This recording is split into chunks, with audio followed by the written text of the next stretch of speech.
The shop door was flung open and a young fellow burst into our midst. He looked young to me anyway, especially compared with everyone else in the room. The barber, the man in the chair, the other man on the bench who was next to the queue, the 30 or thereabouts new arrivals.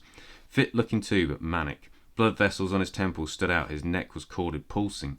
He was all bone, muscle and sinew in a black t-shirt and fatigues. He looked like a soldier to me. See this, he yelled.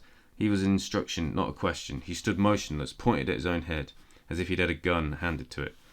I wouldn't notice much more than dramatic. I thought, is he registering a complaint? Not that there's anything to complain about. His skull had been about 3 millimetres of hair all over it. A sharp shadow of growth. See this, he yelled. Can you mind it? He was addressing the barber. What do you mean, son? The barber had paused mid-snip. Everything had paused. He was very calm. His tone was cool. It was quiet. Can you mend it? Picture it, me head, the way it is. Mend it for the future. Oh, mind you, the barber says. Nah, me head, me hair. This is it. Perfect. This is how I like it. He ran both hands back from his brow over to his skull, down to his pulsing neck. The hands clasped the neck as if they might be about to rip his own head off.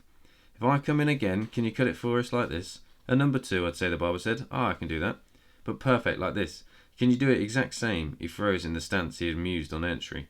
The barber tilted his head this way, and he made a professional assessment. Aye, he said.